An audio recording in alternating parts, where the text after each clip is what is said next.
देखिए, मुत्ता एक Arabic word है, ठीक है, जिसका लिटरली मीनिंग होता है एंजॉयमेंट। तो मुत्ता मैरिज का क्या मतलब हुआ? कोई ऐसा मैरिज जिसका सोल पर्पस है एंजॉयमेंट या प्लेजर, ठीक है। इसके अलावा इसका कोई और पर्पस नहीं है।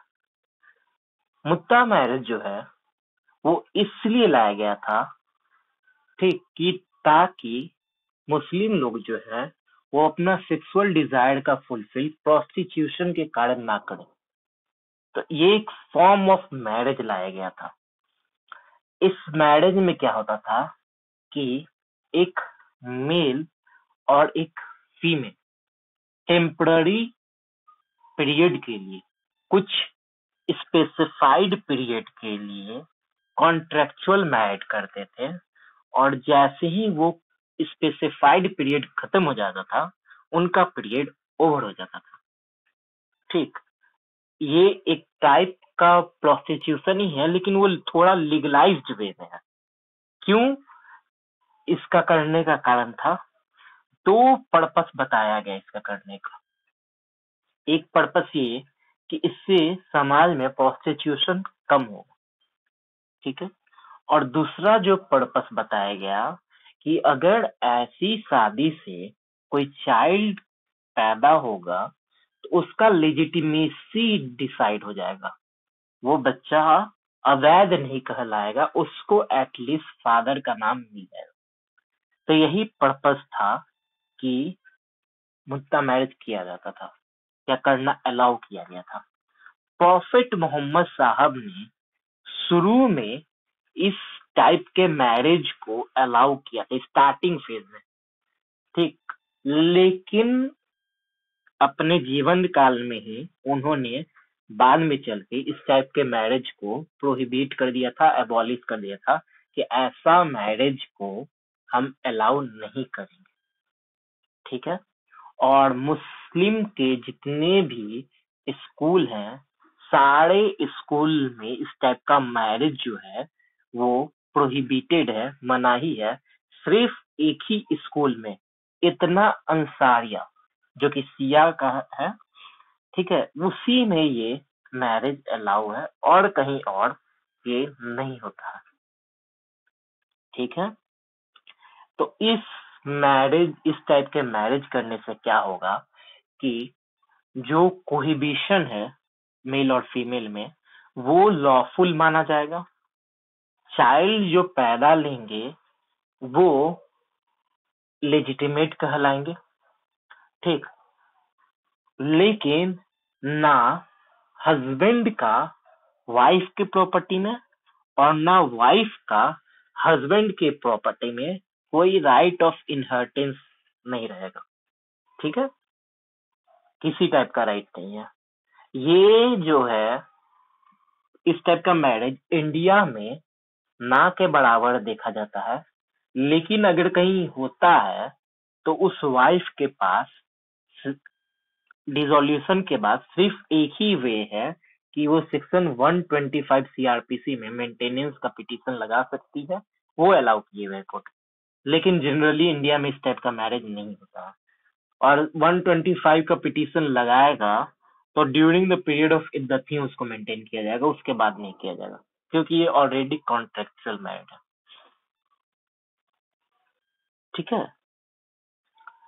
इतना बात समझ में आया किस टाइप का मैरिज है, किसकी क्या क्या इसेंशियल है, क्या क्या जरूरी है मुद्दा मैरिज के लिए।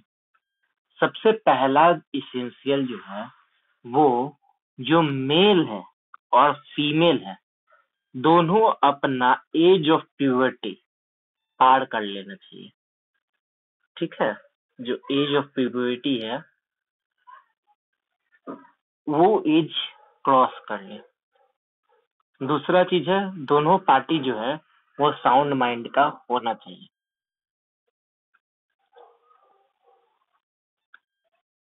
माइनर का अगर मुद्दा मैरिज करवा दिया जाए, even with the permission of their guardian, तो वो वॉइड ही रहेगा। ठीक, वो अलाउ नहीं है, यानी माइनर जो है वो मुत्ता मैरिज नहीं कर सकते हैं विथ और without permission of their guardian. At least उनको एज ऑफ प्यूबर्टी क्रॉस करना होगा और साउंड माइंड के होने चाहिए। ठीक, कौन कौन किससे किससे किया जा सकता है? पहला बात, इतना असारिया इसी स्कूल में होता है जो कि सिया का है। तो सिया मेल अगर कर रहा है तो वो एक मुस्लिम वीमेन से कर सकता है मुत्ता मैरिज, एक किताबिया गर्ल से कर सकता है। किताबिया गर्ल में आपका ज्यू आते हैं, क्रिश्चियन आते हैं। ठीक है, किताबी हम बताए थे वैसे पर्सन को कहेंगे जो बिलीव करते हैं कि उनका ओरिजिन जो है वो एक दैव्य बुक में लिखा गया है, जो एक प्योर बुक है उसमें लिखा गया है, और वो लोग एक बुक का वर्शिप करते हैं रादर देन जैसे हम लोग एक आइडल का वर्शिप करते हैं। तो वैसे नहीं करते वो लोग। कुछ लोग फायर वर्शिप भी होते हैं। तो 3 से अलाउ किया मुस्लिम मेल का, शिया मुस्लिम मेल का। मुस्लिम से कर लो, किताबे अगर से कर लो, कोई अग्नि पूजन करता है, फायर वर्शिप करता है कोई सेक्ट, उनसे भी कर लो। ठीक है, उससे अलाउ करा दिया। लेकिन विमेन को अगर करना है मुत्ता मैरिज, एक मुस्लिम विमेन को करना है, तो उसको सिर्फ और सिर्फ मुस्लिम मेल से ही करना पड़ेगा। ठीक है, होता क्या था कि जो यात्रा किया जाता था, ये सब रेगिस्तानी इलाका था, डेजर्ट एरिया था। तो यात्रा करने के दौरान वो लोग 2-2, 3-3 साल तक यात्रा करते थे बिजनेस पर्पज से। तो उस बीच में उनका अपना जो नीड होता था उसको फुलफिल करने के लिए इस टाइप का मैरिज का अलाउ किया गया। ठीक है, उसी कारण से ये कॉन्सेप्ट डेवलप हुआ था, जो कि गलत बताया गया प्रॉफेट मोहम्मद के साथ के साथ। और सारे स्कूल नहीं मानते हैं, एक ही मानते हैं। कंसेंट जो है पार्टीज का, दोनों पार्टीज का कंसेंट जो है वो फ्री होना चाहिए। अपनी मर्जी से दोनों पार्टी, मेल और फीमेल, रहेंगे। जो फॉर्मेलिटीज है शादी का, इजाब और कबूल वाला, वो होना चाहिए। ठीक, हस्बैंड जो है मेल साइड है वो इजाब करेगा, फीमेल जो है वो कबूल करेगी, और वो भी same same sitting same meeting में करेंगी। ठीक है, तब मान लेगा मुत्ता मैरिज हुआ है। उसके बाद हम लोग देखे थे कि एट अ टाइम, एक टाइम में 4 वाइफ रख सकता है मुस्लिम, मैक्स टू मैक्स। लेकिन इसमें कितना भी, जितना चाहे उतना मुत्ता मैरिज कर सकता है, उस पर कोई रोक नहीं है। 5 करे, 10 करे, 20 करे, जितना मर्जी उतना मैरिज करे, कोई जरूरत नहीं है रिस्ट्रिक्शन की। ठीक है, अब मुत्ता मैरिज कर रहा है तो मुत्ता मैरिज का खासियत ही यही है कि वो स्पेसिफिक पीरियड के लिए किया जा सकता है। या तो वो 1 घंटे के लिए करे, 1 दिन के लिए करे, 1 महीने के लिए करे, 1 साल के लिए करे, कितने भी टाइम के लिए करे। वो स्पेसिफिक पीरियड जो है वो आपको बता देना पड़ेगा at the time of marriage ही कि हम इतना टाइम के लिए कर रहे हैं। लेटर ऑन भी आपको क्लियर कर देना होगा। अगर eight the time of marriage clear नहीं हो रहा है कि कितने टाइम के लिए शादी किया जा रहा है, तो लेटर ऑन चल के उसको क्लियर कर दीजिए। लेकिन अगर कोई स्पेसिफिक ड्यूरेशन नहीं बताया गया कि आखिर कितने ड्यूरेशन के लिए किया जा रहा है मुत्ता मैरिज, तो उस केस में कहा जाएगा कि वो मैरिज परमानेंट मैरिज में कन्वर्ट हो गया है। ये एक केस था आपका एस ए हुसैन वर्सेस रजम्मा। ठीक है, इस केस में आंध्र प्रदेश के हाई कोर्ट ने कहा कि अगर स्पेसिफाइड पीरियड जो है नहीं बताया जाए कि कितने टाइम के लिए किया जा रहा है, तो वैसे केस में उस शादी को हम लोग परमानेंट शादी मान लेंगे। उस निकाह को हम लोग परमानेंट मामले में। ठीक, तो मुद्दा मैरिज एक बार हो गया तो उसको खत्म भी करना सीखना होगा कि कैसे खत्म होगा, कब खत्म होगा। तो 3 तरीका है। एक सेकंड, आइए देखिए। इद्दत, देखिए मैरिज जब डिसॉल्व होगा, ठीक, तो उसके बाद इद्दत रखना जरूरी होता है मुस्लिम फीमेल जनरली। इद्दत क्या होता है हम इसके बाद डिस्कस करेंगे जस्ट, लेकिन इद्दत रखना जरूरी होता है। कुछ कंडीशंस ऐसे हैं मुद्दा मैरिज में जब उनको इद्दत रखना अनिवार्य नहीं होता है। ठीक है, ये मुद्दा मैरिज में अगर मैरिज जो है वो कंज्यूमेट नहीं हुआ है, अगर हस्बैंड और वाइफ जो बने हैं दोनों के बीच में किसी टाइप का सेक्सुअल इंटरकोर्स नहीं हुआ है, तो वैसे कंडीशन में इद्दत रखना जरूरी नहीं है। और हो गया है तो कितने दिनों का रखना होगा उसके बारे में हम बताते हैं। ठीक है, पहले ये समझ लो कि मुद्दा मैरिज डिसॉल्व कैसे होगा। अभी तो हम लोग पढ़े इसेंशियल क्या क्या जरूरी है मुद्दा मैरिज होने के लिए। अब शादी हो गया तो अब खत्म कैसे होगा मुद्दा मैरिज। पहला, सबसे पहला चीज है कि जिसके साथ शादी हुआ है उसका डेथ हो जाए, आइदर हस्बैंड और वाइफ दोनों में से किसी का डेथ हो गया तो फिर वहां जो मुद्दा मैरिज है वो डिसॉल्व हो गया, खत्म हो गया।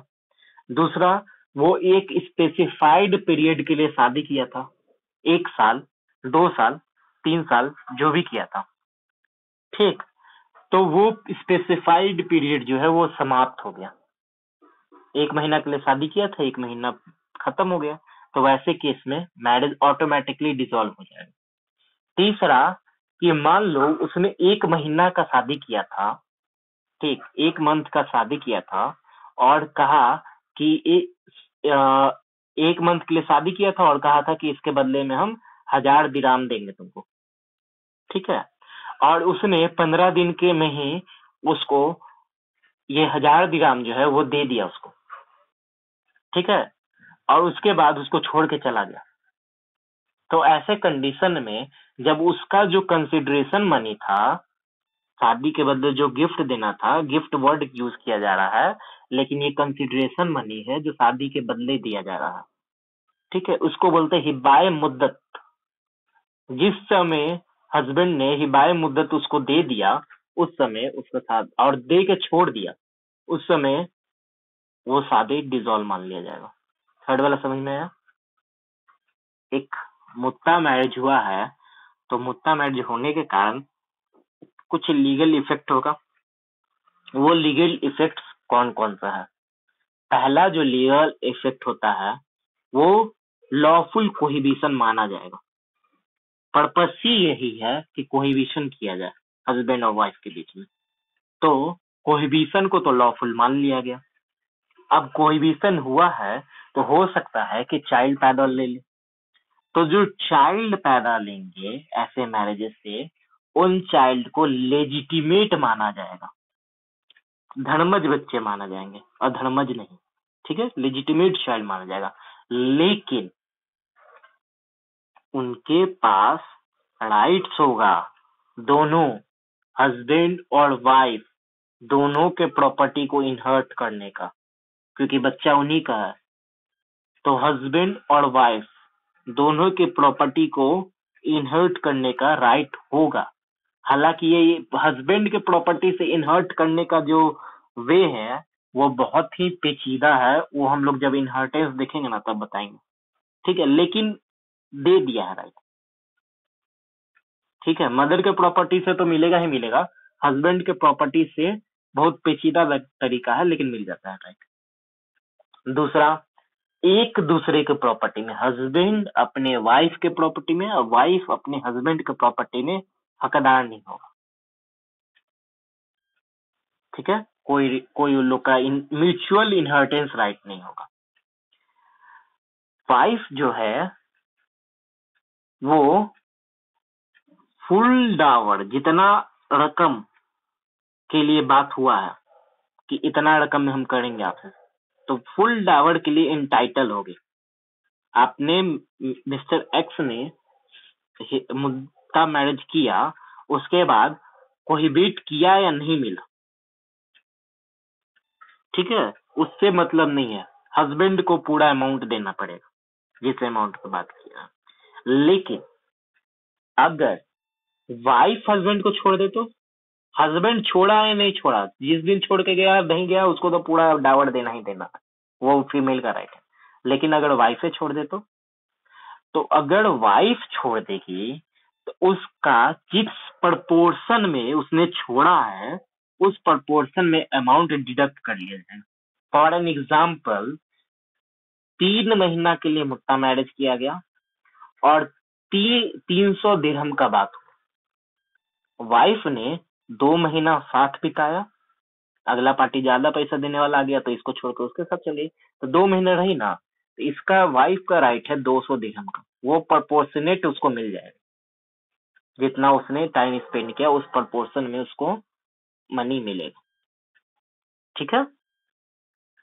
अंडर ट्रेडिशनल मुस्लिम लॉ एक मुत्ता वाइफ है वो मेंटेनेंस क्लेम नहीं कर सकती है, लेकिन सेक्शन सीआरपीसी के 125 में वो चाहे तो मेंटेनेंस पिटीशन लगा सकती है,